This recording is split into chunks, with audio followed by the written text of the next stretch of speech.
नमस्कार, मैं हूं दिलीप चौबे। तो स्वागत है आपका एक नए अप स्किल इंडिया के एपिसोड में, जिसके अंदर मैं कुछ कंपोजिशन बनाना चाह रहा हूं और दो कंपोजिशन बनाता हूं, जिसमें 8-10 कैरेक्टर होंगे, एनवायरनमेंट होगा और थोड़ी सी स्टोरी टेलिंग होगी। पिछला वीडियो मैंने इसी टॉपिक पे बनाया था, आप लोगों ने पसंद किया, कुछ फीडबैक भी आए हमें। इसी तरह से जुड़े रहिए और कुछ सीखते रहिए। तो चलिए स्टार्ट करते हैं। पहला कंपोजिशन। तो ये कुछ फोटोग्राफ्स हैं जो कि मैं यहीं लखनऊ के लोग हैं, और इस दोनों कंपोजिशन के अंदर लखनऊ के लोग दिखाई देंगे। लखनऊ के लोग बहुत ही ज़बरदस्त हैं, और लखनऊ के बारे में भी मैं इस वीडियो के दौरान कुछ कुछ मैं आपको बताता हूँ। यहाँ भांति भांति के लोग होते हैं, आते हैं, और भांति भांति। तो ये थोड़ा सा मैं इसके अंदर एग्जैजरेशन करूँगा, थोड़ा स्माइल रहेगा, थोड़ा फन होगा, और इसके अंदर कुछ टिप्स मैं शेयर करता हूँ कि मैं कैसे सोचता हूँ। तो पहले तो मैंने स्क्रिबल कर लिया। फोटोग्राफ को अगर आप देखेंगे तो ये ऑलरेडी थोड़ा सा फोरशॉर्टनिंग की तरह है, मतलब कैमरे का इल्यूजन है। तो मैंने हेड हल्का सा बड़ा किया है, और थोड़ा सा रियलिस्टिक अप्रोच है और कैरिकेचर वाला अप्रोच है। अब देखिए मैं कितना ज़बरदस्त कंपोजिशन बनाऊंगा, और ये जो कैरिकेचर जो हमारे देश में अंडर एस्टिमेटेड है, उसको आप देखिए। बड़े बड़े आर्टिस्ट हैं, 2-4 आप जानते भी हैं और आप उनको फॉलो भी करते हैं। और इंडियन आर्टिस्ट इस तरह के काम, बहुत ही रेयर लोग हैं जो इस तरह के काम करते हैं, और जो कुछ ही लोग करते भी थे और अब वो रहे भी नहीं। तो ये स्किल है, ये नए ज़माने के बच्चों को बिल्कुल जानना चाहिए। और आप इसमें आइडेंटिटी भी देखेंगे। जो कैरेक्टर है ये एकदम रियलिस्टिक वाला पोर्ट्रेट दिखेगा, बट एग्जैजरेटेड है।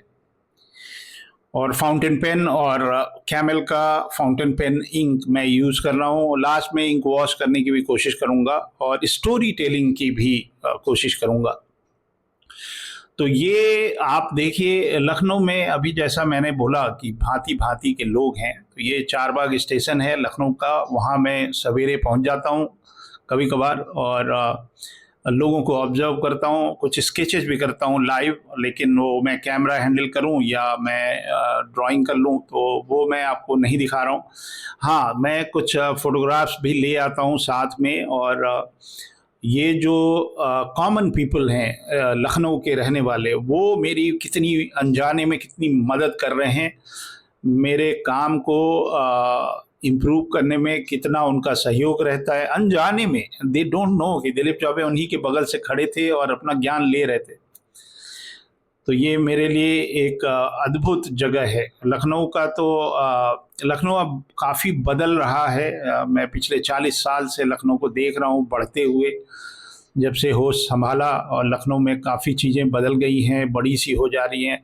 जो अब 3 लखनऊ हो गया। एक जो अलीगंज वाला इलाका है, महानगर का इलाका है, गोमती नगर का इलाका है, वो एक लखनऊ था जो कि 80s और 90s में डेवलप हो रहा था। अब ये न्यू लखनऊ है जहाँ मैं रहता हूँ। ये शहीद पथ के दूसरी साइड है, और यहाँ ऊंची ऊंची इमारतें हैं, कॉन्डोमिनियम्स हैं। मैं भी एक कॉन्डो में रहता हूँ, कासा ग्रीन एक्जॉटिका। तो ये नया लखनऊ है। और इकाना स्टेडियम मेरे घर के जस्ट बगल से है। मैं अपने बालकनी से कान्हा स्टेडियम की लाइट्स देख पाता हूँ। और लुलु मॉल है हमारे घर पे। ये किसी दुबई के इन्वेस्टर ने यहाँ पे लुलु मॉल और फिनिक्स, तो ये सब नए लखनऊ में आता है।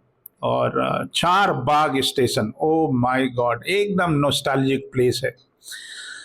मैं जब विदेश जा रहा था तो फ्लाइट जो है मैंने वो लखनऊ से पकड़ी, और उस समय मेरे जहन में, मतलब शहर से मोहब्बत देखिए आप।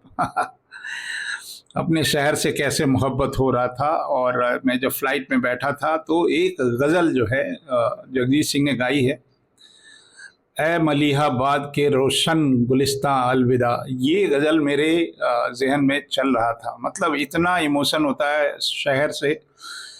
और मैं पहले लखनऊ कॉलेज ऑफ आर्ट्स में ही पढ़ने जा रहा था, बट बनारस हिंदू यूनिवर्सिटी का जो बीएफए का एडमिशन प्रोसेस था वो थोड़ा जल्दी हो गया। तो मैं BHU चला गया। बनारस एक ऐसा शहर है और वहाँ के जो रहने वाले हैं, बनारस के लोगों के अंदर से बनारसी और बनारस निकाल नहीं सकते। बिल्कुल वैसे ही है, जो लखनऊ के रहने वाले हैं उनके जहन से लखनऊ नहीं निकलता। तो लखनऊ में बहुत चीज़ें फेमस हैं। खाने पीने के बारे में तो आप जानते ही हैं, लेकिन चार बाग एक ऐसी मिसाल है। जो आर्किटेक्चर है चार बाग का वो अद्भुत है।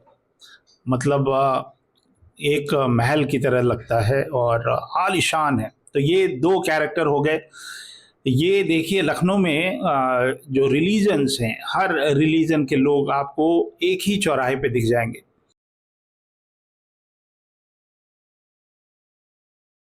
तो ये जो हस्बैंड वाइफ हैं जिन्होंने ऑरेंज कलर का कपड़ा पहना था, तो ये इनका धर्म हिंदू है। और ये जो पीछे एक फैमिली दिख रही है वो एक मुस्लिम फैमिली है। ये जो हर वर्ग के और हर धर्म के का जो संभाव है लखनऊ में, वो देखते ही बनता है। मतलब मैं तो यही देखता रह जाता हूँ कि हर रेस के लोग हैं और रेलवे स्टेशन पे सभी का आना जाना होता है। तो इसको मैं एग्जैजरेट कर रहा हूँ। ये जो हस्बैंड है, इसके अंदर काफ़ी हद तक मैं जो क्यूट वाला फार्मूला है पिक्सार का, कि हेड थोड़ा सा बड़ा होगा प्रोपोर्शन में और बॉडी थोड़ा सा छोटा होगा, और ये एक फैमिली है। और हस्बैंड जो है वो एक बैग लिए हैं, और बैग में ऑब्जर्वेशन देखिए, बैग में इन्होंने एक बेले के फूल का पेड़ रखा हुआ है। मतलब लोग ट्रैवल करते हैं ज़्यादा लगेज लेके, और ये फूल और फूल का पेड़ लेके ये ट्रैवल कर रहे हैं।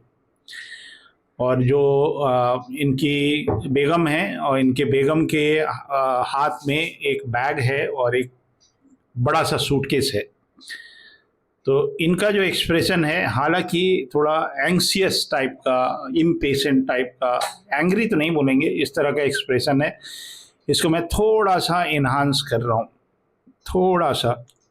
इसी को बोलते हैं एग्जैजरेशन। थोड़ा मैंने लार्जर देन लाइफ कर देता हूँ। और ये इनका एक्सप्रेशन है, थोड़ा सा देखने में थोड़ा एंग्री जैसा दिख रहा है, बट है नहीं।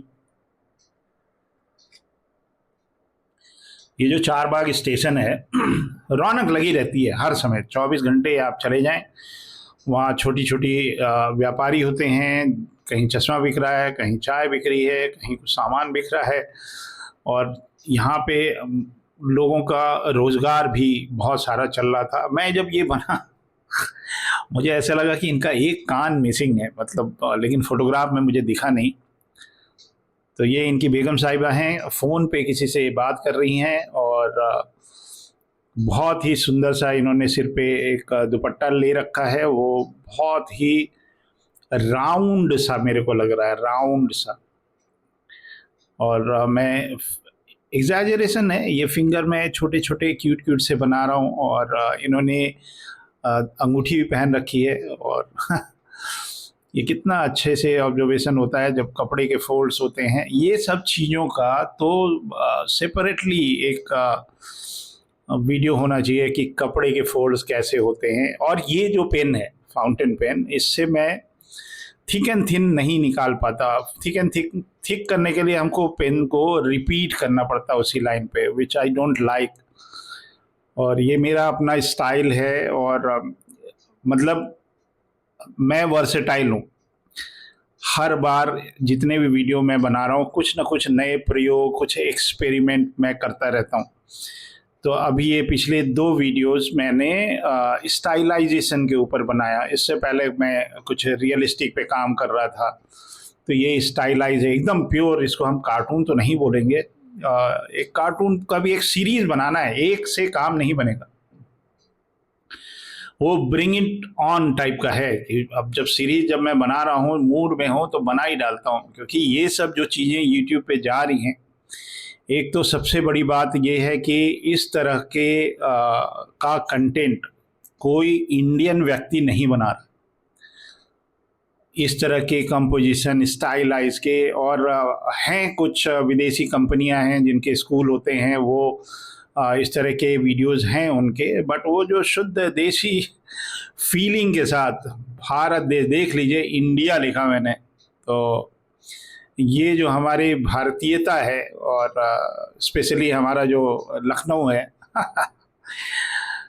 लखनऊ बहुत खूबसूरत जगह है। मुझे याद है ये बहुत लोग, लखनऊ में एक जगह है तुलसी सिनेमा और लोग बताते हैं वो लखनऊ के रहने वाले हैं। तुलसी सिनेमा में मैंने कम से कम 20 सिनेमा देखे। प्यार झुकता नहीं, मिथुन, मिथुन मेरा फेवरेट हीरो है तो वो जो तुलसी सिनेमा के सामने आप दस्तरखान में खाना खाते हैं, दस्तरखान से पहले हम वहाँ पे सिनेमा देखा करते थे। मेफेयर ने हमको अंग्रेजी, आज भी लखनऊ में जब चौराहों के बारे में बात होती है जो पुराने हैं, हम बोलते हैं काम करना, नखास जाना है, आनंद सिनेमा से मुड़ जाना आनंद सिनेमा, नाज सिनेमा। तो अगर आपने नाज सिनेमा में सिनेमा नहीं देखा तो आप लखनऊ के नहीं हैं प्रतिभा, अब ये सब तो पीवीआर मतलब सिंगल थिएटर हुआ करते थे। अभी भी एक थिएटर है अमीनाबाद में जो सिंगल थिएटर है, उसमें भोजपुरी फिल्में लगती हैं और हम इंटरवल में समोसा खाया करते थे तो वो ज़माने थे, और सिनेमा हॉल में कूलर लग जाए यही बहुत बड़ी बात थी।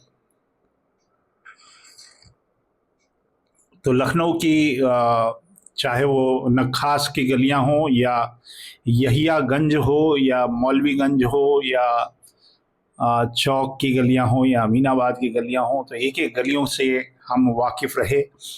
और इतना ही प्यार मेरे को बनारस से हुआ। बनारस की एक एक गली मैंने छान रखी है, और वो सब स्केचिंग के दौरान कभी कभी मैं आर्किटेक्चर पे फोकस कर रहा हूँ, कभी बिल्डिंग में। अभी भी मैं लखनऊ में कभी कभी स्केच वॉक करता हूँ। तो मैं किसी बेगम हजरत महल पार्क से पूरा चौक तक पैदल, और रास्ते में 2 घंटे में स्केच करते हुए, 2 या 3 घंटे मान लीजिए। बीच में एक बार आप कहीं कबाब पराठा तो खाएंगे ही ना, तो टुंडे के यहाँ खा लें, या तो लखनऊ की गलियां और बनारस की गलियां ये कंपलसरी हो, मतलब जो कॉलेज ऑफ आर्ट्स हैं उनकी क्लासेस वहीं होनी चाहिए कि चलिए आज की क्लास नक्खास में और आज की क्लास चौक पे क्योंकि वहाँ आप स्केचिंग कर सकते हैं, आप आर्किटेक्चर पे काम कर सकते हैं, आप एनवायरनमेंट ड्राइंग कर सकते हैं, बग्घी बना सकते हैं, घोड़े बना सकते हैं। सॉरी ये मेरा वीडियो थोड़ा सा ब्लर हो जा रहा है क्योंकि ये मेरे हाथ को मेरा कैमरा जो है वो फोकस कर ले रहा है। तो ये एक सरदार जी हैं, आप देख लीजिए, हिंदू मुसलमान सिख ईसाई सारे लोग मेरे कंपोजिशन में मिल जाएंगे। तो मैं क्या कर रहा हूँ कि कंपोजिशन बनाना है, सोलो ड्रॉ नहीं कर रहा हूँ, एक ही पेज पे मैं प्रायोरिटी सेट कर रहा हूँ, मतलब किनको फ्रंट में रखना है, किनको पीछे रखना है, और ओवरलैपिंग कर रहा हूँ। और अब मैं एक वैसे ही कुछ पर्सपेक्टिव ड्रॉ कर ले रहा हूँ कि अभी तक तो कोई बैकग्राउंड जैसा कुछ था नहीं, तो अभी ये सारे लोग इधर उधर, कोई कहीं जा रहा है, कोई खड़ा है, कोई वेट कर रहा हो, और पीछे ये लखनऊ में एक जिस तरह यहाँ खस्ता कचौड़ी फेमस है, वैसे ही बन और मक्खन ये बहुत ही फेमस स्नैक्स है, मतलब ब्रेकफास्ट क्या ही बोलें उसको। तो कुल्हड़ में चाय मिलती है हमारे यहाँ 15 रुपए की, और यूज एंड थ्रो रहता है वो कुल्हड़, और ये बन मक्खन होता है। तो इसके अंदर वाइट वाला मक्खन होता है, अमूल वाला नहीं, और कीमत 15 रुपए। तो 15 रुपए की चाय हो गई और 15 रुपए का बन मक्खन, तो 30 रुपए का एक स्नैक्स है। ये चारबाग के सामने ही है। तो ये एक थोड़े से मॉडर्न और स्मार्ट टाइप के बंदे हैं, ये चाय पी रहे हैं, और इन्होंने अच्छी खासी थोड़ी सेहत बनाई है। हाथ जो है इस पर मुझे ऐसा लगा कि ये थोड़े बलशाली हैं, और ये कुल्हड़ में चाय पी रहे थे, और मैंने थोड़ा सा एग्जैजरेट किया। इनका जो लाइन ऑफ एक्शन है उसको मैंने थोड़ा ज़्यादा ओवर टिल्ट किया। और ये जो सफ़ेद शर्ट वाले हैं ये भी चाय के लिए, या शायद बन मक्खन के, इसी को बन मस्का बोलते हैं मुंबई में या महाराष्ट्र में। और यहाँ का जो बन मक्खन है वो अलग है। तो वहाँ एक दाबेली पाव, पुणे में काफ़ी रहा हूँ और आता जाता भी रहता हूँ। मेरी बिटिया अभी वहीं से सिम्बायोसिस से पढ़ाई की थी, तो मैं इस वजह से पूना जाया करता था। और उन्होंने काफ़ी मतलब 2 साल, अभी तो वो मुंबई में है लेकिन पुणे में वो रहे थे, और बनारस में और लखनऊ का जुड़ाव, लखनऊ एक तो मेरी ससुराल भी है, और लखनऊ शुरू से मतलब 40 साल से मेरा आना जाना रहा ही है। और मेरी बिटिया यहीं पैदा हुई है, कृष्णा मेडिकल सेंटर। तो ये क्लार्क्स अवध के पास ही है कृष्णा मेडिकल सेंटर। तो उनकी जन्म स्थली भी लखनऊ ही है, और वो पढ़ाई भी यहीं की है, सिटी मॉन्टेसरी स्कूल में। तो मेरे पास एक स्कूटर हुआ करता था अलीगंज में, और मैं उनको स्कूटर पे बिठा के और स्कूल छोड़ने जाया करता था, केजी से लेके, सोच लीजिए आप। तो अलीगंज लखनऊ मेरे लिए बड़ा फेमिलियर है। अभी मैं इधर रहता हूँ वृंदावन योजना की साइड में, तो वो थोड़ा सा जब मैं उधर जाता हूँ तो नॉस्टैल्जिक लगने लगता है अलीगंज और कपूरथला। और ये कपूरथला लखनऊ में भी है। लखनऊ बारे में आप लोग जो यहाँ के नहीं रहने वाले हैं, काफ़ी कुछ आपको जानकारी मेरे से ही मिल जाएगी। लखनऊ 2-3 चीज़ों के लिए बहुत ही फेमस है। एक तो चिकन कारी। तो ये पेड़ मैं बना दे रहा हूँ, ये पीछे जो रेड कलर का ये जो कपड़ा सा जो टंगा रहता है रेन के लिए, आजकल बारिश भी हो रही है यहाँ पे। तो लखनऊ जो है चिकन कारी के लिए पूरे विश्व में प्रसिद्ध है, और लखनऊ कबाब पराठे के लिए भी बहुत ही मशहूर है। बिरयानी जो है, जो हैदराबाद में मिलती है उसको हम बिरयानी बोलते हैं, यहाँ पुलाव होता है वो, और उसको हम पुलाव ही बोलेंगे, और उसको हम लोग, कुछ लोग बिरयानी बोल देते हैं, वो अलग बात है। और एक थी मेरे हार्ट्स के बहुत ही क्लोज एक स्किल था लखनऊ में, उसको जैसे खुर्जा की पॉटरी होती है ना, वैसे चिन्हट की पॉटरी हुआ करती थी।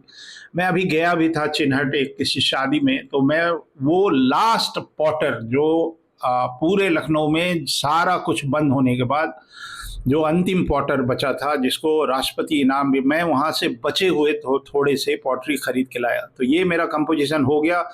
पीछे मैंने एक वैसे ही कुछ चारबाग स्टेशन का कुछ लोकेशन डाल दिया, और ये एक अच्छा सा बड़ा सा कंपोजिशन, इसमें काफ़ी सारे कैरेक्टर हैं। तो ये उम्मीद करते हैं ये आपको स्टाइलाइज, कार्टूनी और फन तो चलिए अब दूसरा कंपोजिशन स्टार्ट करते हैं। इसमें एक रिक्शे वाले हैं, और इन्होंने काफ़ी सारा ड्रम, और मोटा सा एक व्यक्ति उसको बैठ गया है, और रिक्शे पे इतना ज़्यादा वेट था कि ये जो बूढ़े अंकल जो रिक्शे को खींच रहे हैं, उसको एक दूसरा व्यक्ति सपोर्ट दे रहा है उसको खींचने में। तो इनको मैं बहुत अच्छे से स्टाइलाइज करता हूँ। देखिए, ये सब मेरे बेसिक मेजरमेंट है। इसमें ये मेरा खुद का एक फॉर्मूला है, जो आप जैसे लूमिस मेथड करते रहते हैं ये मेरा मेथड है, दिलीप चौबे मेथड। तो इसमें मैंने टॉप एंगल डाला, उतना टॉप एंगल नहीं है फोटोग्राफ में, बट इसको मैंने ऊपर से डाला। कार्टून स्केचिंग भी ऐसा कोई टर्म नहीं है, बट ये मेरी तरफ से दिया गया एक टर्म है, जिसको आप कार्टून स्केचिंग मान लीजिए। ये सीधे सीधे आपको इलस्ट्रेटर बनाता है, और चिल्ड्रन बुक इलस्ट्रेशन के लिए तैयार करता है। और मैंने काफ़ी चिल्ड्रन बुक पे काम किया है, और मैं बेसिकली एक इलस्ट्रेटर हूँ। आप कॉमिक बनवा लीजिए, चिल्ड्रन बुक बनवा लीजिए, या कंसेप्ट आर्ट बनवा लीजिए, या स्टोरी बोर्ड बनवा लीजिए। स्टोरी बोर्ड पे भी एक वीडियो बनाता हूँ कभी आगे चल के। तो ये मोटे से हैं, इतने भी मोटे नहीं हैं, बट कम से कम 80 किलो के तो होंगे ही। और ये जो बूढ़े रिक्शे वाले हैं, एक घटना मैं बताता हूँ। एक जब मैं सिंगापुर में था, तो मेरे यहाँ पे जो फुल टाइम हेल्पर थी, जो हमारे घर पे ही रहती थी, वो फिलीपींस की थी। उनका नाम है मारुतान सोलोमन। तो उनको भी मैं ले आया करता था छुट्टियों में कि आइए और आपको लखनऊ घुमाते हैं। तो लखनऊ की गलियों में फिलीपींस की लड़की घूमती थी, और मेरी एक दोस्त और है, सिंगापुरियन है, कैरोलाइन, उसको भी मैं कभी कभी लखनऊ ले आया करता था। तो एक बार हजरतगंज में मैंने यही वाला रिक्शा लेके और वो जीपीओ के आसपास कहीं एक रिक्शा लिया मैंने और जनपद की तरफ जाके कुछ उनको चिकन के कुर्ते जनपद से कुछ खरीदना था। तो रिक्शे पे बैठ गए तीनों लोग और ऐसे ही कोई रिक्शे वाले थे जिनकी उम्र काफ़ी थी और मैं थोड़ा मोटा तगड़ा था, वो लोग भी ठीक ही ठाक थे। तो उनको खराब फील हो रहा था कि देखो ये आदमी कितनी मेहनत कर रहा है। और जब मैं उस तरफ पहुंच गया तो मैंने उन्होंने हम पूछे कितने पैसे हुए, तो उन्होंने कुछ 15 या 20 रुपए ऐसे कुछ मांगे। तो मेरे मुंह से निकल गया तो बहुत ज़्यादा नहीं मांग रहे हो। तो फिर इन लोगों ने मेरे को डांटा और बोला कि अच्छा तुमने ये कितने पैसे दिए। तो मैंने बोला कि 20 सेंट हुए होंगे। 20 सेंट मतलब 20 रुपए के आसपास समझ लीजिए, सिंगापुर डॉलर की बात। तो उन्होंने मेरे को बहुत सुनाया और बोला कि कम से कम $2 तो दो, कम से कम 100 रुपये तो दो। मतलब $2 में तो एक अंडा भी नहीं मिलता सिंगापुर में। तो फिर मैंने उनको $10 दे दिया, विच इज़ $500 समझ लीजिए। तो $10 हमारे लिए कुछ भी नहीं था। $10 में तो अब क्या ही बताऊँ, मतलब सिंगापुर में आपको एक ढंग का खाना भी ना मिले आपको। तो मैंने उनको फिर $10 दिया, मतलब ₹500 दिए। तो ये बहुत मेहनत करते हैं और मैं इनको बहुत इज्जत देता हूँ जो लोग रिक्शे पे चलते हैं या रिक्शे पे काम करते हैं। और दुर्भाग्य है हमारा कि ये, हालांकि ये मेहनत का काम है, लेकिन इस चीज़, अब ये रिक्शा भी देखने को नहीं मिलता। सब ई रिक्शा आ गया है लखनऊ में और हर जगह ट्रैफिक में ई रिक्शा घुसा रहता है। और ये बहुत मेहनत करते हैं, मेहनत की कमाई खाते हैं और हमेशा अवेलेबल रहते हैं। मतलब लेकिन शॉर्ट डिस्टेंस, मतलब कम डिस्टेंस पे लेके जाना हो, जहाँ पे आपकी 4 पहिया वाहन, मतलब मेरी कार मान लीजिए नहीं जा पाती है अमीनाबाद, तो मैं कन्वीनियंट समझता हूँ कि चलो इनके साथ चले जाएं। और इसमें सामान रखने की भी ज़्यादा जगह होती है और ये सोलो होता है। और जब हम बनारस वगैरह में थे या छोटे शहरों में जाते हैं तो एक टेक्निक होती है ये 2 लोगों के बैठने की जगह होती है इसके अंदर, लेकिन एक टेक्निक होता है जिसमें मोटे आदमी को बीच में बैठा दीजिए और पतले पतले 2 लोग किनारे बैठ जाएं, तो 3 लोग बैठ सकते हैं। तो वो आधा उनका पार्ट जो है रिक्शे में कहीं टच होता है। अब पता नहीं, कुछ स्कूल में भी ये रिक्शे चलते थे तो पीछे भी एक बेंच जैसा होता है। मतलब जो आदमी ये रिक्शे का ज्ञान जिसको होगा तो वो एडजस्ट कर लेगा। तो हम लोग थोड़े शैतानी करते थे। बनारस हिंदू यूनिवर्सिटी में जो हमारा हॉस्टल था वो थोड़ा अंदर था, तो हम लोग रिक्शे में बैठ जाते थे पहले, क्योंकि बोलेंगे कि बीएचयू के अंदर जाना है कैंपस में, तो रिक्शे वाले सीधे मना कर देंगे, क्योंकि ज़्यादातर लड़के पैसे देते नहीं थे भाग जाते थे।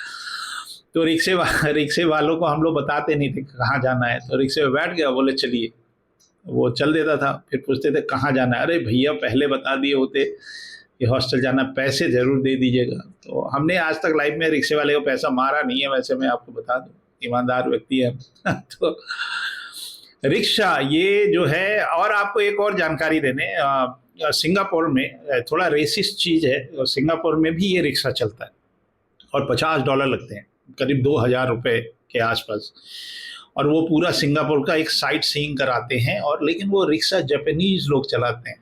Singapore was ruled by Japanese people, Singaporean वो रिक्शा नहीं चलाता है। और लॉस वेगस में भी ये रिक्शा चलता है, लेकिन आपको एक ट्रिप के लिए बहुत सारे पैसे देने पड़ते हैं। तो हमारे देश का रिक्शा, और rickshaw is our brand ambassador. कभी कभी इंडिया फेस्टिवल मैंने कहीं देखा था, शायद स्पेन में बार्सिलोना में एक इंडिया फेस्ट चल रहा था, तो वहाँ पे एक ऑटो रिक्शा और ये रिक्शा बाहर लगा दिया गया था और बताया गया कि ये इंडिया फेस्ट चल रहा है। तो ये हमारे देश का एक बहुत ही सिंबॉलिक चीज़ है, जिससे हमें अपने देश की का एक वाहन जो कि अब धीरे धीरे विलुप्त हो रहा है। बहुत सारी जगहों पे ये रिक्शा हमने बंद कर दिया है, ये रिक्शा अलाउ नहीं है। खासकर मुंबई में तो मैं तो नहीं समझता कि पूरे बम्बई में आपको ये वाला रिक्शा कहीं देखने को मिलेगा, और शायद म्यूजियम में ही मिले। तो लखनऊ में भी काफ़ी जगहों पे बंद कर दिया गया, ये रिक्शा अब नहीं चलता है। बट जिन जगहों पे ट्रैफिक का नियम है, जहाँ पे एक साइड ट्रैफिक होता है, जिसको वन वे बोलते हैं, तो जो मेन मार्केट है हजरतगंज, वहाँ पे शायद इन्होंने इसको बचा के रखा, ये रिक्शा चलता है वहाँ पे। अमीनाबाद में भी चलता है, जो छोटे छोटे मार्केट हैं, चौक में भी चलता है। तो और मेन जो सड़कें हैं, शहीद पथ पे तो ये रिक्शा नहीं चलेगा।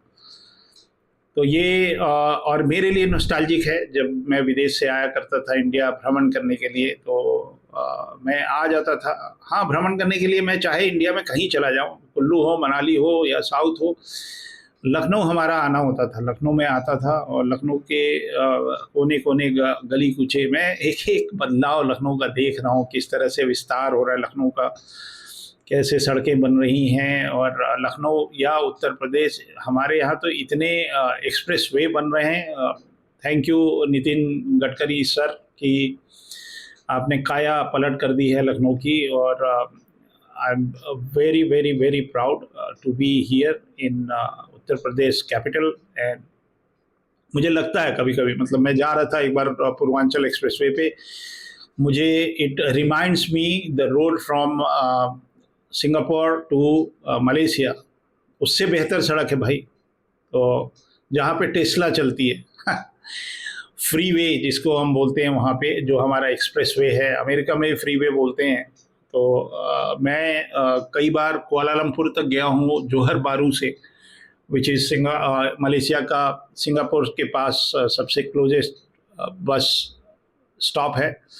तो बाई रोड मैं काफ़ी सफ़र करना पसंद करता हूँ। तो वो करीब 300-400 किलोमीटर है कुआलालंपुर टू सिंगापुर। वो जो रोड में बात है, उससे बेहतर मज़ा आपको आगरा एक्सप्रेसवे, अगर आपने नहीं अभी तक ट्रैवल किया है, सारे हिंदुस्तान को बता रहा हूँ, आगरा एक्सप्रेस वे करीब 300 किलोमीटर है लखनऊ टू आगरा, 3.5 घंटे 3 घंटे में आप पहुंच जाते हैं। 100 किलोमीटर पे 2 स्टॉपेज आते हैं। एंड ये अद्भुत है, मतलब ये इंडिया का लॉन्गेस्ट नॉन स्टॉप वाला टोल ब्रिज है। एक तरफ घुसिए और दूसरी तरफ निकलिए। तो this is the best express way of India. And मैं बहुत रिस्पॉन्सिबिलिटी से बोल रहा हूँ क्योंकि मैं काफ़ी घूमा हूँ। और मेरे को तो लखनऊ से बम्बई चलना है, अच्छा चलो रोड से चलते हैं, ये वाले इंसान हैं हम। तो 1000-2000 किलोमीटर महीने में एक ट्रैवलिंग तो हमारा हो ही जाता है, लेकिन काफ़ी दिन से गए नहीं हैं, निकलते हैं जल्दी ही। और आई लव माउंटेन्स ऑल्सो। तो मुझे जो हमारे हिमाचल और उत्तराखंड की पहाड़ियाँ हैं, ये बहुत पसंद है। देहरादून बहुत दिन से प्लान कर रहा हूँ, नहीं जा पा रहा हूँ। तो ये रिक्शा है, आप देखो मैं कितना कम से कम लाइन खींचता हूँ, और ये एक प्रैक्टिस है। और इसमें थोड़ा सा शेकी वाला फील आता है, विच इज़ गुड। मेरा स्टाइलाइज्ड आर्ट वर्क है ये। तो ये इलस्ट्रेशन में अब मैं रूलर लेके और स्केल लेके और ये सब मैं नहीं बनाता, मतलब कॉन्फिडेंस भी इससे आता है। और आपका ऑब्जर्वेशन स्किल, जजमेंट करने का कि लाइन मुझे कहाँ से कहाँ तक जानी है, क्लीन एंड क्लियर। तो मैं रफ वफ ज़्यादा बनाता नहीं हूँ। मैं तो 1-2 कॉमिक बनाया था, एक बार गमराज की कॉमिक बनाया था, 17-18 पेज, मैंने पेंसिल तक नहीं उठाया, मैं सीधे बना दिया। अच्छा था या बुरा था ये तो बात की बात है, लेकिन वो पूरी कॉमिक मैंने बिना पेंसिल किए ही बना दिया डायरेक्ट। तो वो वाले प्रैक्टिस है हमारा। कुछ लोग हैं जो मेरे को ये सब काम करते हुए देखे हैं, मेरा speed, they know how fast I can draw things. बड़े बड़े आर्टिस्ट हुए हैं देश में, हरविंदर मानकड़ की बात कर रहे थे, वो भी ऐसे ही क्रेजी आर्टिस्ट हैं। एक दिन में 30-32 पेज की कॉमिक बनाना उनके लिए बाएं हाथ का खेल है। तो हम लोग उसी टाइप के जनरेशन वाले हैं, थोड़े पुराने आजकल हैं मान लिया, लेकिन हम लोग बहुत काम किए हैं। मैं हूँ या मनु है या अनुपम जी हैं या विनोद जी हैं या नरेश जी, मतलब एंडलेस नाम है, ये सब मशीन है भाई। एक दिन ऐसे संजय जी से बात हो रही थी तो उनको मैंने रिमाइंड कराया, संजय गुप्ता जो राज कॉमिक के ओनर हैं, अब तो 3 हैं लेकिन मेरे लिए तीनों बराबर हैं। उनको मैंने एक दिन रिमाइंड कराया कि हम लोग अवतरित हुए हैं, हम लोग पैदा नहीं हुए हैं, हम लोग कॉमिक बनाने के लिए अवतार लिए हैं। तो मनोज जी भी वैसे ही हैं। तो हम लोग की एक रिस्पॉन्सिबिलिटी है, नए ज़माने के जो बच्चे हैं जो कुछ करना चाहते हैं देश के लिए। ये अप स्किल इंडिया की सीरीज़ मैंने इसीलिए निकाली ही थी कि जो हमारे ओल्डर जनरेशन है, ओल्डर जनरेशन अपने आप को बोल रहा हूँ भाई, क्योंकि एक बात मैं बता दूँ, जो जितने भी नए लोग हमारे से जुड़ रहे हैं जिनकी उम्र 24 से 28 साल है, कुछ लोग हैं जो कि ये सब काम अब बहुत सालों से कर रहे थे। धन्य है सोशल मीडिया, धन्य है यूट्यूब, ताकि अब जो हमारा काम है वो आप तक सीधे सीधे पहुंच रहा है। ऐसे लोग हैं, उनसे आप जुड़िए, उनसे सीखने की कोशिश करिए। ये ज्ञान जो है हमको इसी देश में और जाने से पहले सब बांटना है। मेरी क्लासेस भी चलती हैं, लोग पढ़ भी रहे हैं। इस आई ओपनिंग क्लासेस, हमारे देश में जो टैलेंट है, आप बेकार ही मेंटोर ढूंढ रहे हैं विदेशों में। भाई ज़रूरत नहीं है, हम यहीं पे हैं, हम सारे लोग यहीं हैं और हम विदेशों में झंडा गाड़ के आए हैं देश का। डोंट अंडर एस्टिमेट आस। ये जो कुछ नाम मैंने बताया था, ये लोग किसी मायने में किसी भी दुनिया, किसी भी बड़े से बड़े आर्टिस्ट को आप उठा लीजिए और इनसे काम करा लीजिए, और इवन एआई से करा लीजिए। आप करा लो, ये सब काम एआई करेगा क्या? अभी टाइम लगेगा भाई। ये जब तक टाइम लगेगा हम भी एआई से काम करना शुरू कर देंगे भाई। हम तो बेहतर बनाएंगे ना उससे, वो तो टूल है, जस्ट अ टूल।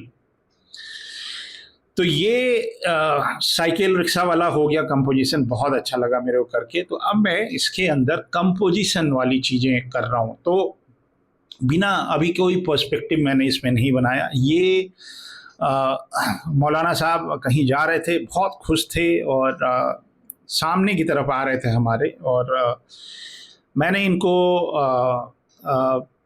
ऑब्जर्व किया और मुझे लगा कि यार ये है कैरेक्टर। इनका जो हेयर स्टाइल, इनकी जो जुल्फ़ें हैं, इस पर हल्का सा मेहंदी लगा है, हल्का सा लाल है, और बिखरे हुए बाल हैं। और काश मेरे बाल ऐसे होते तो मैं संवारता उसको। हवा में बिखर रहे हैं। मैंने थोड़ा सा एग्जैजरेट किया, इनका नाक, हल्का सा बाल और इनके बिखरा दिए, और थोड़े रिंकल्स थे। ऑब्जर्व कर रहा हूँ मैं कि इनके चेहरे के जो एक्सप्रेशन है, और इसको थोड़ा वाइड किया, थोड़ा और वाइड किया। दाढ़ी इनकी बहुत मज़ेदार है। तो ये मैं रेंडर ही छोड़ दूंगा। मतलब रेंडर मतलब जो दाढ़ी है, इस पर मैं इंक वॉश नहीं करना चाह रहा, क्योंकि इससे पहले मैंने किया था ना, तो वो जो लाइंस हैं वो गायब हो जाती हैं पानी लगने के कारण। तो ये खुश हैं, खुश मिजाज हैं, मतलब लेकिन कहीं जा रहे हैं। और हर तरह के लोग मेरे को चार बाग पे दिखते हैं। एक मतलब मेला लगा रहता है। तो जो कंपोजिशन के जो बेसिक्स होते हैं, कंपोजिशन पे मैं कुछ कुछ वीडियोस डालता रहूँगा। वो जो नए बच्चे हैं जो कि आर्ट फील्ड में अपना करियर देख रहे हैं, उनका कंपोजिशन का जो आइडिया है वो क्लियर होता रहेगा, क्योंकि कंपोजिशन एक दिन में तो पढ़ाई होगी नहीं। कैसे ये वर्क करता है, कैसे डेप्थ लाते हैं, तो अभी यही एक कंपोजिशन है। इसमें आर्ट वर्क के अंदर आपको डेप्थ लाना है, दैट इज नीडेड। तो या तो वो पर्सपेक्टिव से आएगा, या एटमॉस्फेरिक पर्सपेक्टिव से आएगा, या हायरार्की से आएगा। हायरार्की मतलब किसको हमने प्रायोरिटी दिया व्यूअर को, कि किसको पहले देखना है, फिर किसको बाद में देखना है। तो और ये जो डिसीजन मेकिंग होती है स्टाइलाइज का, वो भी मेरा चल रहा है। जो रियलिस्टिक अप्रोच है वो भी चल रहा है।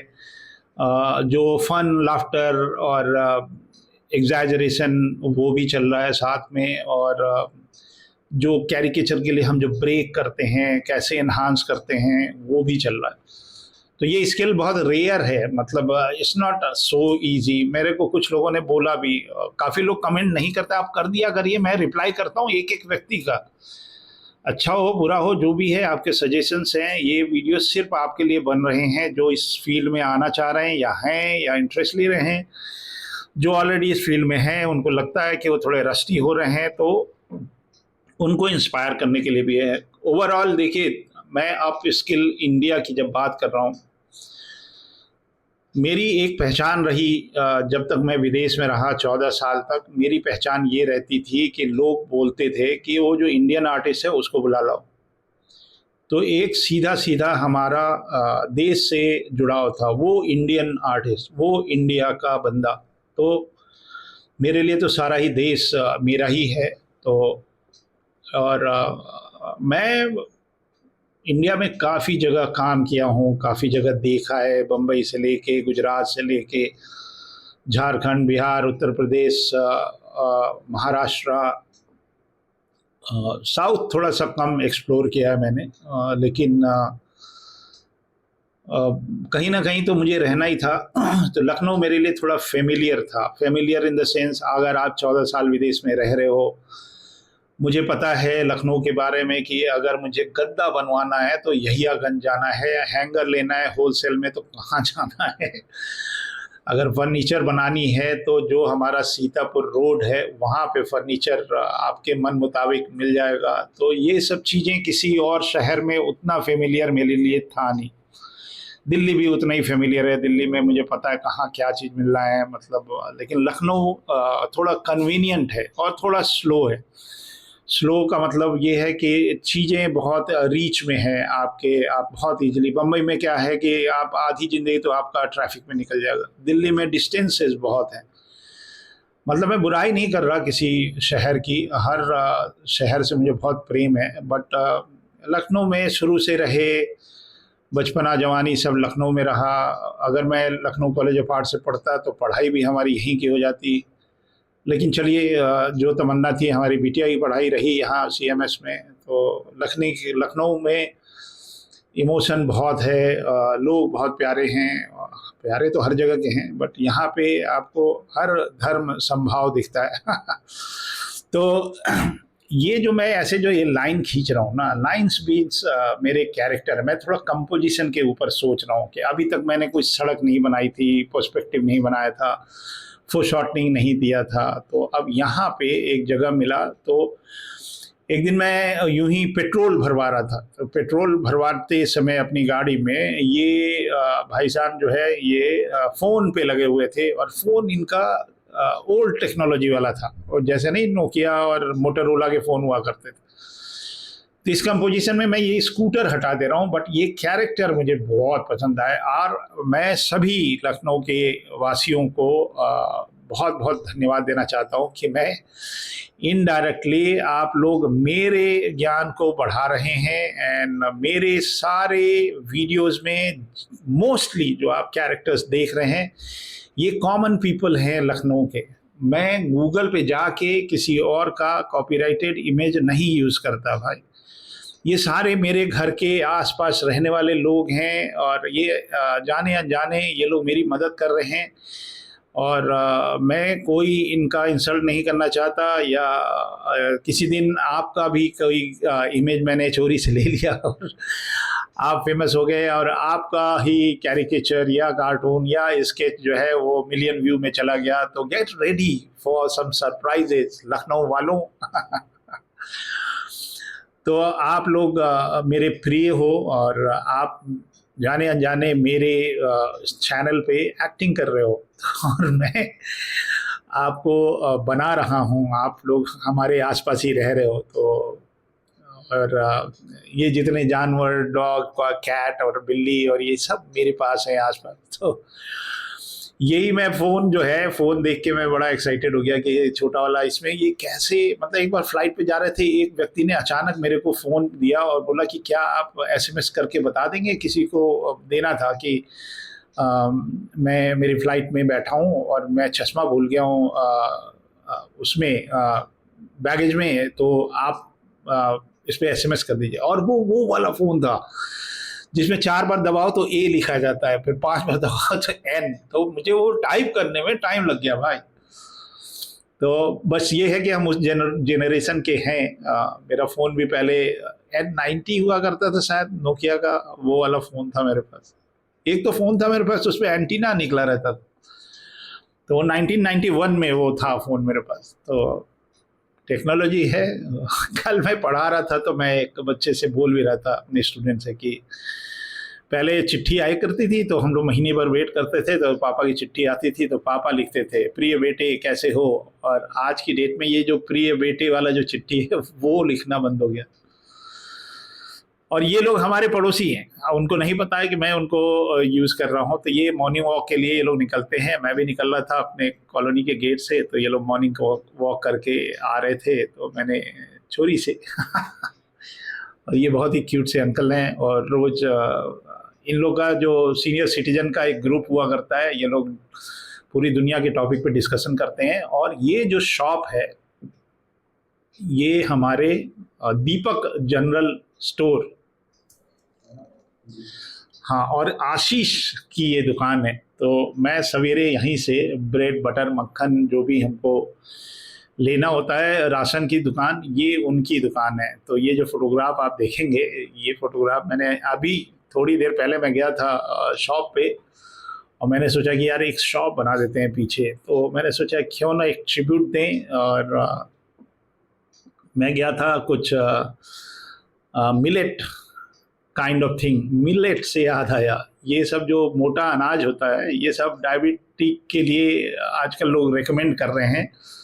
हमारी नानी जो है, ये जो मोटा अनाज था ये उगाया जाता था जानवरों को खिलाने के लिए। तो हमारे यहाँ पे ऊँट भी था, घोड़ा भी था, और मेरे पिताजी तो स्कूल घोड़े पे बैठ के जाया करते थे जब बीए की पढ़ाई कर रहे थे, बीकॉम की। तो अब तो नहीं है ये सब, और गाय वाय भैंस वैस ये सारी चीज़ें हुआ करती थी। तो अब तो ज़माना बदल गया है, घोड़े भी हुआ करते थे। तो उनको या तो चना या ये एक लाल रंग का राइस हुआ करता था जिसको हम ब्राउन राइस, ऑर्गेनिक राइस, बाप रे बाप, मतलब ये सब हमारे यहाँ कोई, मैं तो बता रहा हूँ जो इस तरह के अनाज हम लोग उगाना ही छोड़ दिए अब हमारे खेत में, क्योंकि इनकी रख रखाव थोड़ी ज़्यादा करनी पड़ती है। तो अब खाली चावल होता है या गेहूँ होता है, तो हमारे 3 क्रॉप हुआ करता है हमारे ज़मीन पे, लेकिन अब नहीं करते।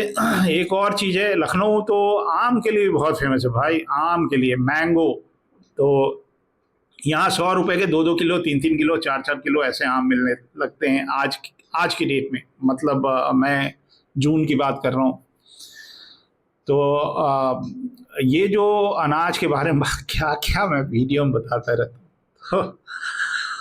पर ठीक है, जब लखनऊ का आनंद ले रहे हैं तो ये सब चीज़ें आपको पता होनी चाहिए कि ये आमों के बादशाह लंगड़ा आम और दशहरी, हालांकि बहुत सी वैरायटी, हाँ आम पे बता रहे थे हम कुछ। तो जब मैं छोटा बच्चा था, छोटा तो अभी भी हूँ, लेकिन उस समय हमारे यहाँ करीब 60-70 तरह के आम हुआ करते थे, अलग अलग वैरायटी।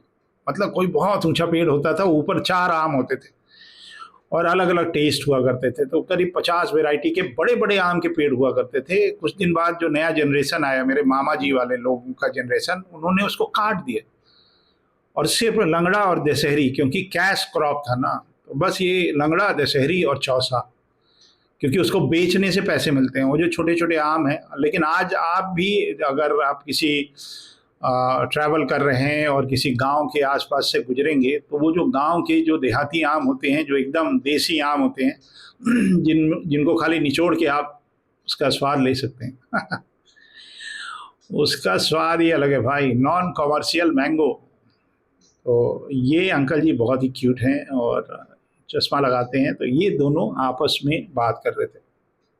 अब हायरार्की देखिए, जो बंदा सामने आ रहा था उसको मैंने उधर कर दिया, ये जो रिक्शा था ये कंपोजिशन था। ये स्किल जो है, ये मैं आज से 40 साल पहले मैं ये काम किया करता था। यहाँ तक कि मैं उससे पहले भी करता था, जब मैं स्कूल में पढ़ा करता था तो मैं 4-5 दोस्तों को अलग अलग देखता तो अलग अलग था, लेकिन कंपोज करता था मैं उसको। और स्टोरी टेलिंग, एक कम्युनिटी, एक मतलब कॉमेडी। एक बार मैं यूनिवर्सिटी, मतलब जब मैं बीएचयू में था तो ऑल यूनिवर्सिटी मतलब जोन में बटा रहता था, उसमें मेरे को फर्स्ट प्राइज मिला था कार्टूनिंग में, रुड़की में कोई। और उस समय मेरा पहली बार फैन मेल आया करते थे पोस्ट कार्ड पे लोग मेरे कुछ, मैंने वहाँ पे एक एग्जीबिशन भी किया था। तो ये कंपोजिशन का काम मैं वहाँ पे किया। एक एग्जीबिशन किया था कि जितने भी इवेंट हुए थे उसमें जो पार्टिसिपेंट आए थे उनके साथ क्या क्या घटनाएं हुई थी। तो this is how I do composition. 30-40 साल से कर रहा हूँ ये। और कॉमिक में तो every every frame is a composition. तो 300 कॉमिक, 300 कॉमिक भाई। कभी कभी मैं देखता हूँ खुद ही आश्चर्यचकित हो जाते हैं। तो मेरा एक फैन फॉलोइंग है, जो वो ज़माना है, मतलब वो लोग जो नए ज़माने के लोग हैं, उनके फादर लोग या बड़े भाई, वो बताते हैं कि हमारे ज़माने के आर्टिस्ट जो दिलीप चौबे थे ना, मतलब हैं, तो ये इनको हम लोग छोटू छोटू बोलते हैं, पूरा नाम तो मुझे नहीं पता है। तो ये इनसे मेरा इनकाउंटर एवरी डे, सवेरे सवेरे छोटू को मैं मिलता हूँ और ये हमसे रोज बोलता है कि कहाँ हैं सर आप, बहुत दिन से दिखे नहीं। तो रोज़ देखता है मेरे को। तो मैं छोटू को पता है कि मैं क्या लेना चाह रहा हूँ और मैं इनसे सामान लेता हूँ, और कभी इनसे मेरा कोई सामान बकाया नहीं रहा। और आप समझ गए दिलीप चौबे कहाँ का राशन खाते हैं।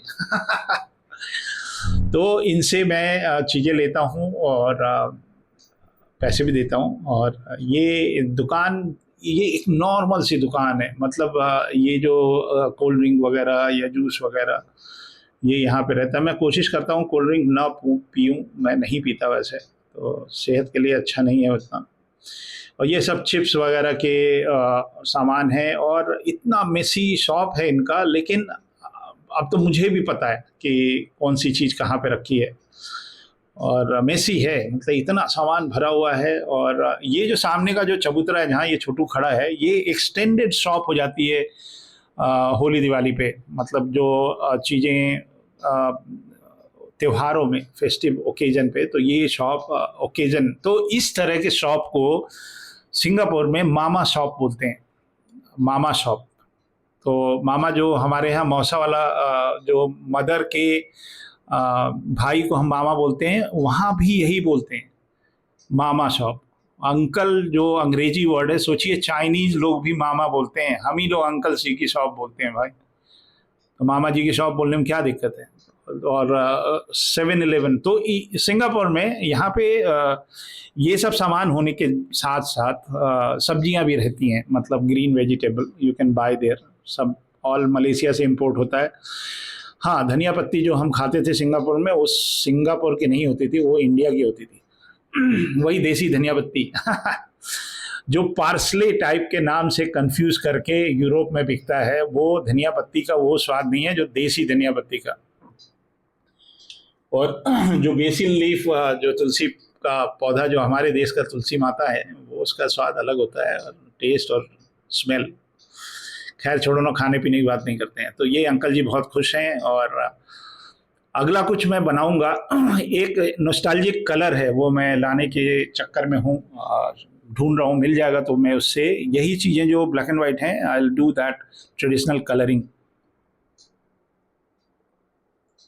और एक यही कंपोजिशन इसी तरह का कुछ करते हैं, उसको मैं कलर से कैसे, डिजिटल वाले बहुत ट्यूटोरियल हो गए, डिजिटल आर्ट तो सभी को आता ही है, तो ट्रेडिशनल वाला ही थोड़ा सा कम है। पीपल थिंक दैट पूरी दुनिया डिजिटल के उस पर चल रही है, ऐसा नहीं है। दोनों ही चीज़ें उतनी ही इम्पॉर्टेंट है, जितना डिजिटल आर्ट इम्पॉर्टेंट है उतना ही ट्रेडिशनल आर्ट इम्पॉर्टेंट है। जो लोगों को डिजिटल आता है उनको फोकस करना चाहिए ट्रेडिशनल पे, और जिनको ट्रेडिशनल आता है उनको डिजिटल आना चाहिए। दे शुड नो एवरीथिंग, जितना भी डिजिटल। आप एक लिस्ट बना लो क्या क्या नहीं है आता। अगर 3D के सॉफ्टवेयर नहीं आते वो भी आपको आना चाहिए। जो लोग स्कल्प्टर हैं उनको तो बिल्कुल ही आना चाहिए, उन्हीं के लिए तो बना है ये। मेरे को बहुत दिक्कत होती है जो नॉन आर्टिस्टिक बैकग्राउंड के लोग ये सब 3D के सॉफ्टवेयर सीख जाते हैं और उनको ड्राइंग आती नहीं है, तो वो कैसे वो काम करेंगे भाई। तो वो क्रिएटिव निगोशिएशन उनसे बनता ही नहीं है। मैं पता नहीं कितने लोगों से काम करा के और रिजेक्ट कर देता हूँ। मुझे शर्म आती है कि यार तुमको इतनी समझ में नहीं आ रही कि अगर स्टाइलाइज कर रहे हैं तो कैसे हम उसको ब्रेक करते हैं। तो ये सब ज्ञान बहुत ज़रूरी है भाई। और अगर आपको जीवन में तरक्की करना है और सरवाइव करना है, ऑलवेज रिमेंबर कि आप आज जिस जॉब के लिए तैयारी कर रहे हैं वो कुछ दिन बाद आपको, you need to upgrade yourself. Otherwise एक नई टीम, नई चेतना के साथ एक नया यूथ आएगा और वो आपको धीरे से सरका देगा वहाँ से। तो अपने आप को अपग्रेड करिए, और काम करने से तजुर्बा बढ़ता है, खाली उम्र से तजुर्बा नहीं बढ़ता कि आपकी ज़्यादा उम्र हो गई तो आप बहुत ज्ञानी हो गए। बिल्कुल गलत बात है। एक यंग बच्चा जो बहुत काम करता है, बहुत सारे आर्ट वर्क पर फोकस करता है, वो आपसे बेहतर कर सकता है क्योंकि वो काम कर रहा है। खाली ज्ञान देने से नहीं होता, आपको काम भी आना चाहिए। और जो लोग ऐसे कहीं कन्फ्यूज़न में पड़े हैं, वो अपने जो मेंटोर है उनका नॉलेज चेक करें प्लीज़। जो आदमी ज़्यादा काम किया है और उम्र चाहे उसकी जो हो, वो एक गुरु होता है और उससे आप सीखिए। जो काम ही नहीं जानता वो क्या ही सिखाएगा आपको। And there is Guru inside you also, जो आपको डेली रूटीन में डेली बड़े बड़े निर्णय लेने के लिए प्रेरित करता है। वो गुरु आपके अंदर ही है। You have a Guru already inside you. तो आप उस गुरु का बात ज़्यादा सुना करिए जो आपके अंदर है। ओके, मतलब आपके अंदर एक गुरु है, मैंने बताया ना, उससे बढ़िया तो कोई है ही नहीं जो आपको सही रास्ता दिखाए। और अगर आप बहुत ज़्यादा कंफ्यूज हैं तो सीधे सीधे एक नंबर चलता रहता है मेरा, उस पर कॉल करिए और पूछिए कि इस फील्ड में कुछ है भी कि नहीं है। और डिप्रेस लोगों से दूर रहिए, जो खुद डिप्रेशन में हैं आपको भी डिप्रेस कर देंगे। लाइफ में मोटिवेशन, सेल्फ मोटिवेशन होनी चाहिए, और रोज उठिए और एक क्रांतिकारी परिवर्तन के लिए अपने आप को तैयार करिए। मेरे को देखते हैं आप, मैं एकदम सेल्फ मोटिवेटेड रहता हूँ और खुद ही से इंस्पिरेशन लेता हूँ। जो कल था मैं और आज में बहुत फ़र्क है। हर दिन इम्प्रूवमेंट होती है, एक एक दिन काउंट करिए और आपके पास सिर्फ आज ही का दिन है। कल जो था वो तो चला गया, अब कुछ कर नहीं सकते। कल जो है अभी आया नहीं है, लेकिन आज का दिन है आपके पास। आज सवेरे लग जाइए जैसे मैं लगाऊं, और यही सब दिन जो है काउंट करता है। देखो मैं एकदम लेक्चरर टाइप का स्केच बाबा की तरह बात कर रहा हूँ। तो ये अंकल जी जो हैं, इनको मैं, छोटी सी जगह बची थी हमारे पेपर पे, तो मैं इनको आप जो है ना, लखनऊ के लोगों के फेस से जो उनका तेज है, जो ऑरा होता है, उससे आप जज कर सकते हैं। अब ये जो अंकल जी हैं, ये मेरे को जहाँ तक लगता है कि ये कहीं के कोई डॉक्टर हैं या किसी प्रतिष्ठित रेप्यूटेड जगह पे कहीं काम कर रहे हैं और सीनियर सिटीजन हैं, और इन्होंने कई लोगों की जान बचाई है। मेरे को जहाँ तक लग रहा है कि ये किसी नोबल प्रोफेशन में है, और ये सवेरे नाश्ता वास्ता करके करीब 7:30-8 बज रहा है और ये कहीं जा रहे हैं।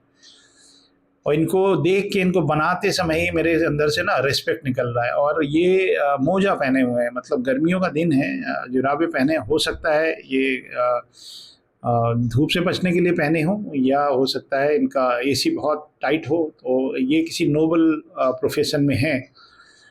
तो how I get connected with each and every character, you see, मैं जब इनको बनाता हूँ ना, तो इनको जीता हूँ।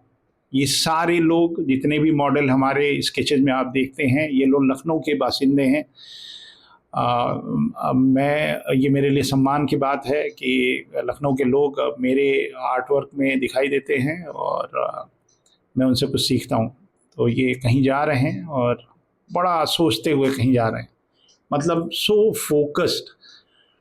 और मैं इनको हल्का सा एग्जैजरेट कर रहा हूँ, ये नहीं कि मैं टेढ़ा मेढ़ा मुंह बना के और कार्टून बना के और उनका इंसल्ट कर रहा हूँ, नहीं। इसमें बहुत कुछ है सीखने को। हल्का सा फोरशॉर्टनिंग दिया, थोड़ी सी क्यूटनेस दी, और इन सब चीज़ों की कोई किताब नहीं है भाई। एग्जैजरेशन के लिए कोई किताब नहीं है और कोई प्रॉपर चैनल नहीं है। और ये एक डॉगी है। मुझे डॉगी बनाना बड़ा मज़ा आता है। तो ये गर्मियों का दिन है, तो चारबाग स्टेशन में जहाँ आप टिकट खरीदने जाते हैं, वहाँ लाइन से ये सारे डॉगी सोते रहते हैं, दिन भर सोते हैं। वो इसलिए क्योंकि चारबाग स्टेशन का जो आर्किटेक्चर है, उसकी दीवारें मेरे ख्याल से 9 इंच वाली दीवार नहीं है, और ये बहुत पुराना बना हुआ है। मुझे डेट एक्चुअली नहीं पता है, किसी को पता हो विकिपीडिया, गूगल पे, चैट जीपीटी में जाके बताइएगा कब से बना है। बट इसके बहुत ही खूबसूरत बिल्डिंग है भाई। बहुत सारे स्टेशन हैं इंडिया में जो ओल्ड फैशन्ड मानते हैं, लेकिन जो आर्किटेक्चर है, वो उसका जो इंस्पिरेशन है, बहुत ही ज़बरदस्त है। तो ये जो अवधी आर्किटेक्चर है, कुछ यहाँ पे दरवाजे हैं बहुत सुंदर हैं, बेगम हजरत महल पार्क, बहुत सारे पार्क हैं यहाँ लखनऊ में। ये चार बाग जो है, ये पार्क वाला बाग है। अमीनाबाद, मतलब बाग वाले तो बहुत ही हैं। तो maybe there are 4 gardens nearby, I don't know. 4 बाग मतलब 4 गार्डन्स। तो ये मैं कुछ सड़क बना दे रहा हूँ। हालांकि इंडिया की सड़कें आपको पता ही हैं, यहाँ एक बॉटल गिरा हुआ है, तो मैं सोच रहा था कि कूड़ा डाल दूँ इधर उधर, लेकिन मेरे बहुत सारे फ़ैन विदेशी भी हैं। अपने देश की थोड़ी साफ़ सफाई तो मुझे दिखानी पड़ेगी, तो ये मैंने एक सिग्नेचर कर दिया। मैं सोच रहा हूँ पीछे कुछ बैकग्राउंड सा अभी थोड़ा एम्प्टी लग रहा है, वो मैं कर दूँ। तो ये कुछ सड़क पे कुछ चीज़ें ऐसे गिरी हुई हैं, और ये डॉगी वहाँ से कहीं सो रहे हैं। इसका पर्सपेक्टिव में थोड़ा सा इशू है, बट इट्स ओके।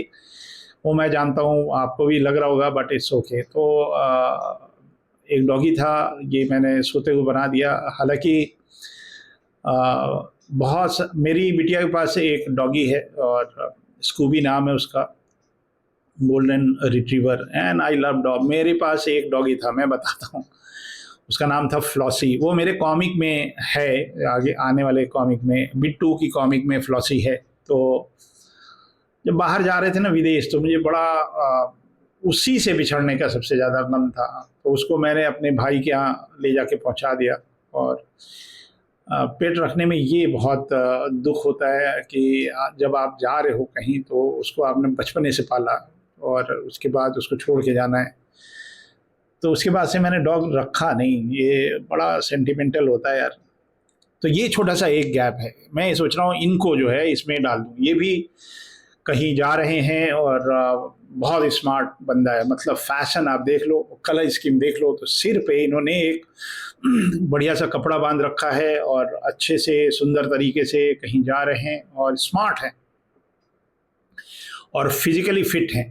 तो इसमें मेरे को ज़्यादा कुछ एग्जैजरेट करने का तो मिला नहीं। मतलब आप देखो ना, बॉडी वी शेप, इनका सीना चौड़ा और कमर पतली, और ये कहीं जा रहे हैं और सामने को देख रहे हैं। तो मेरे पास छोटा सा ही कलेक्शन है फोटोग्राफ्स का, क्योंकि जितने फोटोग्राफ मैं लाता हूँ उसको कुछ बना लेता हूँ, और बनाने के बाद हाँ, लेकिन 128 हैं, तो इसमें भी कुछ 12-13 तो कैरेक्टर मैंने डाल ही दिए। और ये होता है, ये मैं स्केच किया करता था जब बनारस में, मतलब अभी भी करता हूँ। मैं जब कॉलेज में पढ़ाई करने गया फर्स्ट ईयर सेकेंड ईयर में, तो मैं कंपोजिशन बेस्ड स्केचिंग करना शुरू किया, मतलब टू टेल स्टोरी की ये लोकेशन क्या है, और अपने से बनाता था। अब जैसे ये मैंने बताया कि ये हमारा घर के बगल में ये ग्रॉसरी शॉप है, और इसको मैं बना रहा हूँ चारबाग स्टेशन के पास। तो ये कंपोजिशन का चीज़ है। कॉमिक में भी इसी तरह से हम लोग स्टोरी टेलिंग करते हैं। कहानी लिखी है कि समुंदर के किनारे मेरा कैरेक्टर कहीं जा रहा है, तो अब वो समुंदर के किनारे बनाना पड़ता है। तो अब हमने कभी समुंदर देखा ही ना हो तो कहाँ से बनाएंगे। तो उस ज़माने में तो कोई गूगल फूगल था नहीं, तो हमने फिर भी तब भी बनाया। और कभी कभी दिख जाता है, ऑनलाइन वगैरह देखता हूँ, फिर मैं सोचता हूँ यार, अच्छा मेरे पास एक भी कॉमिक नहीं है। जो भी थोड़े बहुत प्रतीक चारण ने दिए कि सर ये आपके पुरानी कॉमिक, तो भैया मैं तो उन्हीं से बोलता हूँ कि भैया इस पर एक ऑटोग्राफ करके दे दो, ये आपने मेरे को दिया। तो रीप्रिंट में जा रहे हैं मेरे काफ़ी कॉमिक। कभी मन करेगा तो जाऊंगा, मनोज जी से बोलूंगा कि दे दीजिए आप हमको, और क्या करेंगे, मतलब खरीदूंगा मनोज जी से। अपनी कॉमिक मैंने अभी तक खरीदी नहीं थी, तो अब खरीदूंगा। बड़े रेयर से कॉमिक है। ब्लाइंड डेथ जब मैंने बनाया था, तो अभी मैंने देखा कि उन्होंने रीप्रिंट किया कुछ अनप्रिंटेड कॉमिक। देखिए ये जो पर्सपेक्टिव में बना रहा हूँ चारबाग स्टेशन का, बहुत खूबसूरत लगता है भाई। तो इसमें पर्पजली मैंने थोड़ा सा शेकी लाइन बनाए हैं, क्योंकि एक इल्यूजन देना है मेरे को इसके अंदर। तो ये जो आर्क है, इसको भी मैंने थोड़ा सा कर्वीलीनियर पर्सपेक्टिव जिसको बोलते हैं, जो फिश आई वाला जो होता है, तो कर्वीलीनियर पर्सपेक्टिव पे मैं करूँगा वीडियो। अब कितना ही वीडियो करूँगा, ये बेहतर है आप मेरे से पढ़ ही लीजिए ना। 60 दिन मैं नॉन स्टॉप आपको पढ़ाऊंगा, और आपके जीवन में आपका जो क्रिएटिव थॉट्स हैं वो उसकी तो ज़मीन खिसक जाएगी, और आप जो है नए व्यक्ति बनेंगे। मतलब दिमाग का इतना पोषक तत्व उसके अंदर घुसेंगे कि you will become, there will be a transformation. और आप बड़े बड़े प्रोफेशनल लोग मेरे से पढ़ते हैं भाई, जो ऑलरेडी इंडस्ट्री में काम कर रहे हैं 10 साल से 15 साल से, बट एक स्टॉपेज आ गया है उनके ग्रोथ में। तो जैसे आप जाते हैं ना डॉक्टर के पास, बोलते हैं कि भैया हमको एक कोई टॉनिक लिख दीजिए। तो जो अगर आर्टिस्ट हैं, आपके ग्रोथ में कुछ ब्रेक आ गया है, तो Dilip Choubey is the tonic. तो आप और मैं बहुत अपग्रेडेड आर्टिस्ट हूँ, मतलब अमेरिकन यूनिवर्सिटी में पढ़ा के आया हूँ भाई। तो एक ऐसा टीचर जो अमेरिका रिटर्न है, अभी रिटर्न ही हुआ हूँ, मतलब अभी रेजिग्नेशन हमारा एक्सेप्ट नहीं हुआ है, बट जा नहीं रहा हूँ, वापस रहूँगा लखनऊ में ही, क्योंकि ये देश मेरा है और लखनऊ मेरा शहर है जहाँ पे मैं रहता हूँ। तो ये मैंने एक बैकग्राउंड कर लिया और उम्मीद है ये कंपोजिशन भी आपको पसंद आया और अपने फीडबैक दीजिएगा। आप भी इस तरह से किया करिए एग्जैजरेशन, और एंजॉय करिए और इंतज़ार करिए अगला वीडियो।